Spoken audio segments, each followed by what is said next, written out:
My daughter-in-law looked me in the eyes across my own kitchen table and said, "Dorothy, we love you, but this Christmas needs to be a certain way.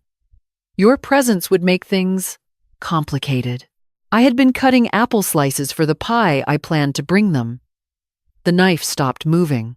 I set it down carefully on the cutting board my late husband made for me 32 years ago, the one with my initials burned into the corner, because he said every woman deserves something in the kitchen that belongs only to her. I looked at Amanda and I waited for her to say she was joking. She was not joking. My son Kevin was standing behind her, arms crossed, looking at the window above my sink instead of at me. He had been looking at windows and floors and ceiling tiles a lot lately when the three of us were in the same room. I noticed that. Mothers notice everything, even when their children assume they have gone blind with age. Complicated how? I asked. I kept my voice even. 63 years of life had taught me that the moment you let your voice crack is the moment the other person stops listening to your words and starts managing your emotions instead. Amanda smoothed her blazer. She always wore blazers, even on Sundays, even when she came to pick up the grandchildren's forgotten backpacks from my porch. She had the kind of posture that made every room feel like a job interview. "Richard and Pamela are coming," Kevin's new regional director and his wife. "This is a big night for Kevin's career. It's going to be a dinner party, not really a family Christmas the way you're used to." "I see." "It's not that we don't want you," Kevin said quickly, finally turning from the window. "It's just the timing." I picked up the knife again and went back to the apple slices. I did not trust myself to respond immediately, and I had learned long ago that silence is not the same as surrender. "What time does it start?" I asked. 7, Amanda said. "But honestly, Dorothy, it would be easier if you just had a quiet evening here. We'll come by Christmas morning with the kids." "Christmas morning. After. Like an errand." I nodded slowly. "All right," I said. Amanda visibly relaxed. She reached over and patted my hand the way you pat a dog that has learned to stop begging at the table. "We knew you'd understand. You're so easygoing." She smiled at Kevin. He smiled back, but he still had not looked at me directly, and that told me everything I needed to know about who had made this decision and who had simply agreed to deliver it. They left 20 minutes later. I stood at my kitchen window and watched Kevin's car pull out of my driveway, and I felt something settle in my chest. Not sadness, exactly. Something older and quieter than sadness. The feeling you get when a thing you suspected for a long time finally steps out of the shadows and shows you its real face. I finished the pie anyway. I needed something to do with my hands. I had lived in this house for 31 years. Kevin grew up in this house. He learned to ride his bike in this driveway. He broke his arm falling out of the oak tree in the backyard, and I held him in the emergency room for 4 hours while they set it, singing the same 3 songs on a loop, because those were the only ones I could remember and he needed to hear my voice. His father died in the back bedroom of this house, and Kevin held one of his hands and I held the other, and we did not let go until the very end. And now, my house, my quiet evening, my Christmas morning. After. I sat down at the kitchen table when the pie was in the oven. I thought about calling my sister Barbara in Phoenix, but she would only get upset on my behalf, and then I would spend the whole call managing her feelings about my feelings, and I was too tired for that. Instead, I got out the yellow legal pad I keep in the junk drawer for grocery lists, and I just sat there with a pen in my hand. I thought about what I actually wanted, not what I was supposed to want. Not what would keep the peace, or preserve the family harmony, or make the holidays easier for everyone else. What did I, Dorothy Callahan, 63 years old, retired high school English teacher, widow, mother, grandmother of 2, what did I want for Christmas? I wrote one word in the middle of the page. People. I stared at it for a long time. Then I started writing names. My neighbor Evelyn had mentioned twice in October that her son in Denver had canceled his visit. She had been matter-of-fact about it, the way people are when they have already done their crying alone and don't want to repeat the performance in public. She was 71, and she still brought me tomatoes from her garden every August and never once asked for anything in return. There was Father Michael from St. Anthony's, who had mentioned at the last council meeting that several of his older parishioners had no family nearby and that the holidays were harder than people imagined. I had nodded along. I had not followed up, because at the time I thought I had my own Christmas to attend to. There was Marcus, a 22-year-old from the community college, where I volunteered on Tuesday mornings helping students with their essays. He was from Nigeria, studying engineering, and he had told me in November that he had never experienced an American Christmas and didn't expect to this year because the international student dormitory would be nearly empty and the dining hall would be serving a reduced menu. He had smiled when he said it, the bright, practiced smile of someone who has learned that showing disappointment makes other people uncomfortable. There was my friend Ruth from the library book club, whose husband of 40 years had died in March and who had 3 children scattered across 3 different time zones, all of them sending flowers and gift cards and promises to visit soon. There was the young couple across the street, Danny and her husband Tomas, who had just moved from Texas 4 months ago and knew almost no one. She had waved to me over the fence a few times. We had exchanged pleasantries about the weather. That was the extent of it, and it did not have to be. I looked at my list. 6 names. 7, including myself. I thought about my dining room table, which seated 8 comfortably, and 10 if you weren't too fussy about elbow room. I thought about the pantry, which I kept well stocked, because my husband always said, a full pantry is a kind of optimism. I thought about the yard, still hung with the string lights Kevin had helped me put up the weekend after Thanksgiving, because that was one tradition Amanda had not yet found a reason to reclassify as complicated. I picked up the phone and called Evelyn first. Evelyn, I said, I'm having Christmas dinner on the 24th. I need someone to help me make pierogi because my grandmother's recipe makes 4 dozen, and I cannot eat 4 dozen pierogies alone. There was a pause, and then Evelyn laughed. A real laugh, the surprised kind. Dorothy? I haven't made pierogi in 15 years. Good, I said. Then we'll be equally bad at it and neither of us can feel superior. She said yes before I finished the sentence. I called the others one by one. Father Michael said he would bring 2 of his parishioners, a retired postman named Gerald and a woman named Iris, who was 80 years old and had grown up in Poland and, as it turned out, had very strong opinions about the correct way to make pierogi. Marcus said yes, with a formality that made my heart ache a little, the careful gratitude of someone not used to being included. Ruth said she would bring wine and then ask twice if I was sure, if it wasn't too much trouble, if she wasn't imposing. I told her the only thing that would be too much trouble was if she changed her mind. Danny and Tomas said yes immediately, and Danny showed up at my door 2 days before Christmas with a plate of pan dulce and offered to help with anything I needed.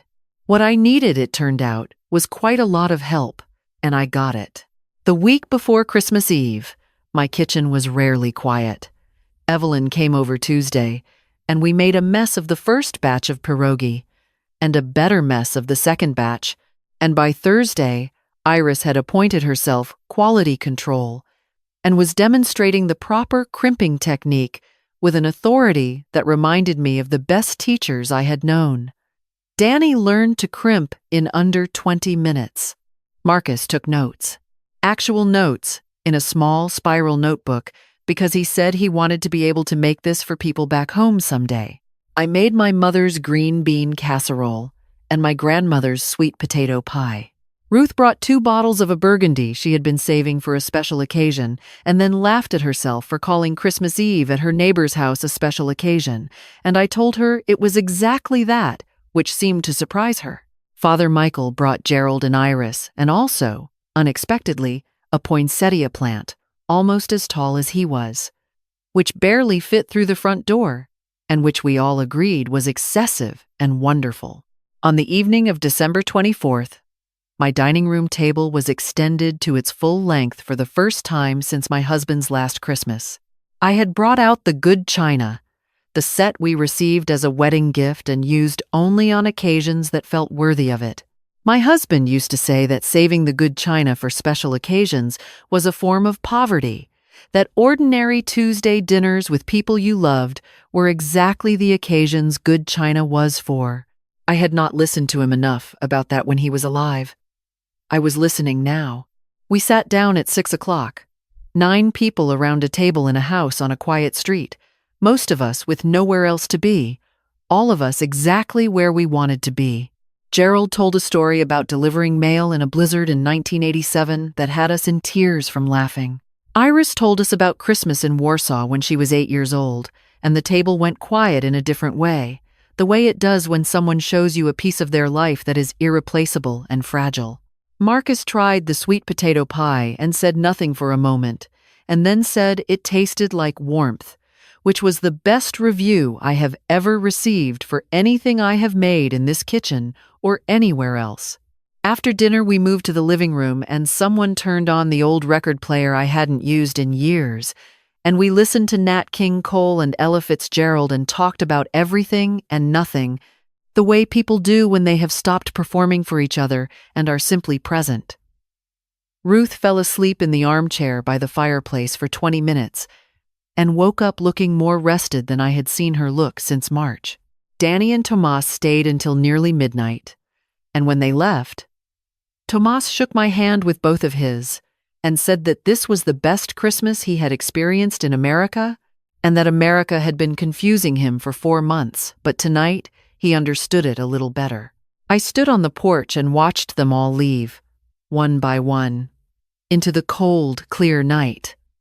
The string lights were on. The street was quiet. I stood there longer than I needed to. I did not feel like a woman who had been told to stay home. I felt like a woman who had come home. Kevin called at 9 the next morning, Christmas Day. He said the kids were excited to come over and that they would be there by 11. His voice had the careful brightness of someone managing a situation. "How was dinner?" I asked. A pause. "It was fine. Good. Richard and Pamela are lovely people." "I'm glad," I said, and I meant it. I held no candle for his evening to fail. That is not the kind of person I am, and, more practically, it is not a useful way to spend one's feelings. "Mom," he stopped. Started again. "It went fine. But," I waited. "Amanda and I had a disagreement afterward. About some things. It doesn't matter." "How was your night?" "Wonderful," I said. "I had 9 people for dinner. Evelyn and Father Michael and some others. We made pierogi."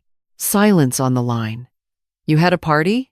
"I had Christmas Eve dinner," I said. "Same as every year. Just a different table of people." He was quiet for a moment. "You should have told me." "Kevin," I said gently. "You told me to have a quiet evening." I heard him exhale. "Right. Yeah. We'll be there at 11. "I'll make coffee," I said. They arrived at 11:15.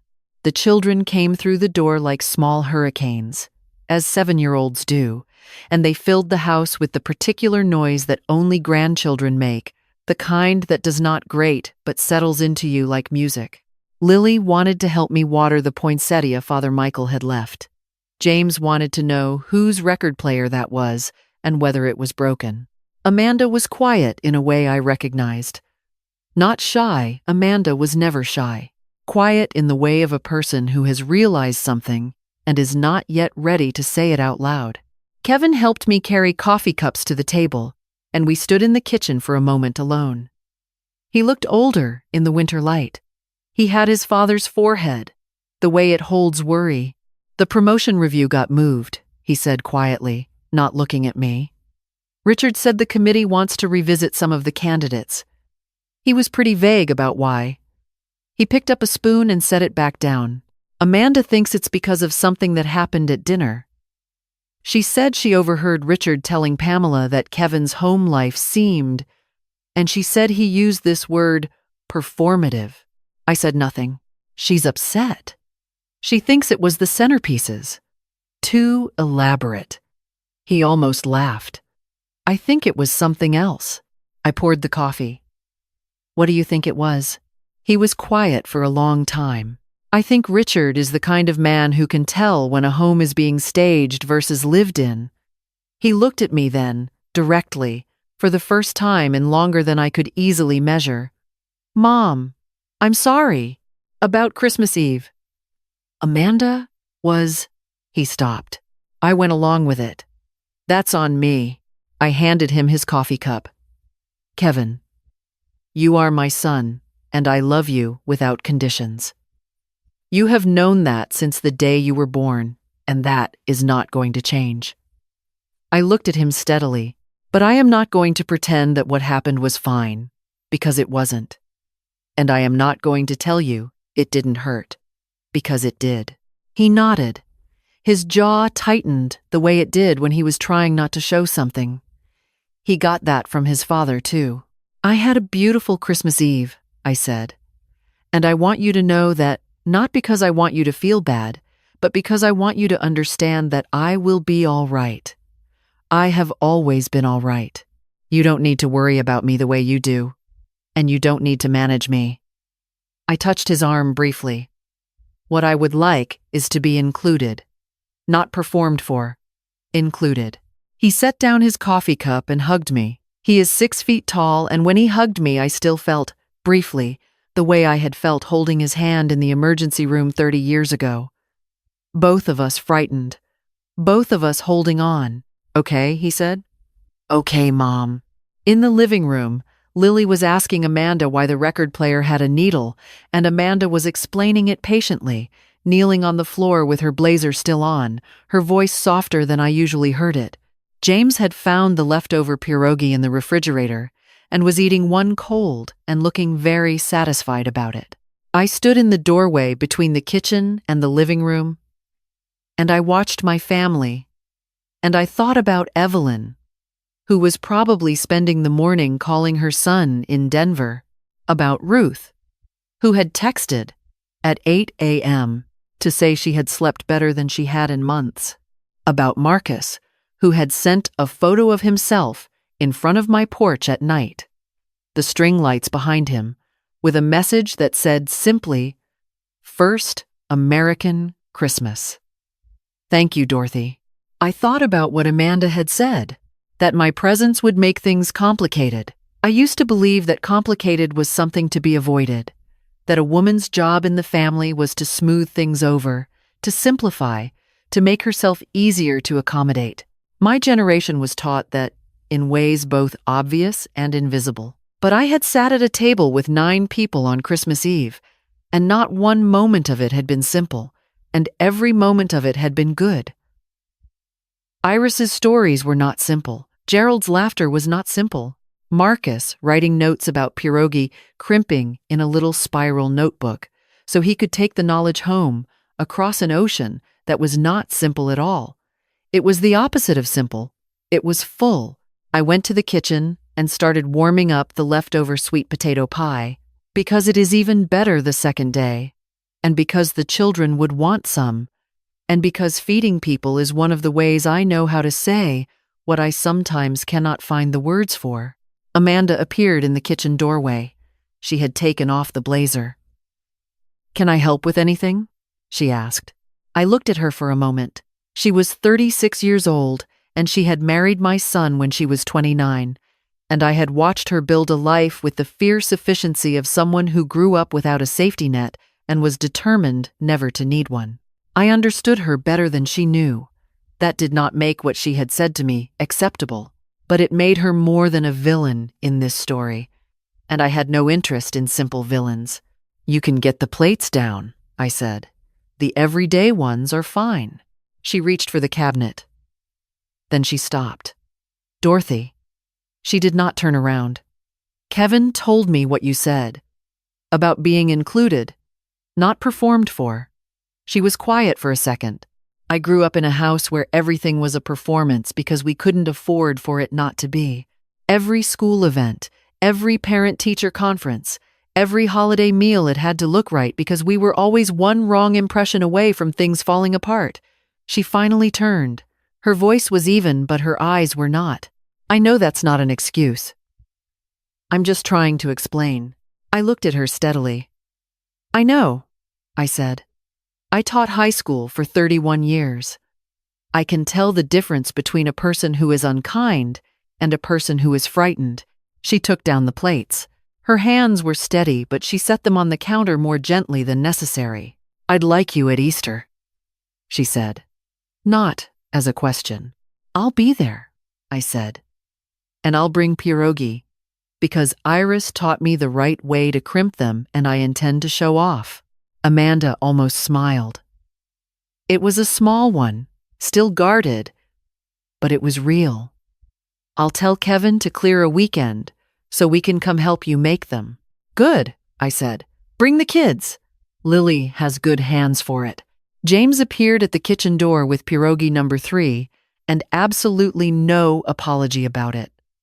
Lily appeared behind him, demanding to know if there was pie. The kitchen got louder and smaller and warmer all at once, the way kitchens should. I served the sweet potato pie on the everyday plates. I thought about my legal pad with the single word in the middle. People. What a small word for such a large answer. I had not spent Christmas Eve waiting for a phone call that would not come. I had not spent it feeling sorry for myself in a quiet house, or making myself smaller so that someone else could feel larger. I had opened my door and my table and my good china and my grandmother's recipe, and 9 people had walked through that door, and we had made something together that I will not forget as long as I am alive to remember anything at all. I do not know what will happen with Kevin's promotion. I do not know whether Amanda and I will ever be easy with each other the way I had once hoped. I know that families are not simple, and that love does not automatically produce understanding, and that some hurts take a long time to heal, and some never heal entirely. I know that I am 63 years old, and I have, at a conservative estimate, several decades left in me, and I intend to fill them. I know that this Christmas I was told to stay home, and I know that staying home, it turns out, was the best thing that could have happened to me. Not because staying home was right. It wasn't. What Kevin and Amanda did was dismissive and unkind, and they both know that now, and knowing it is where change has to start. But because staying home made me ask the question I should have asked myself years ago.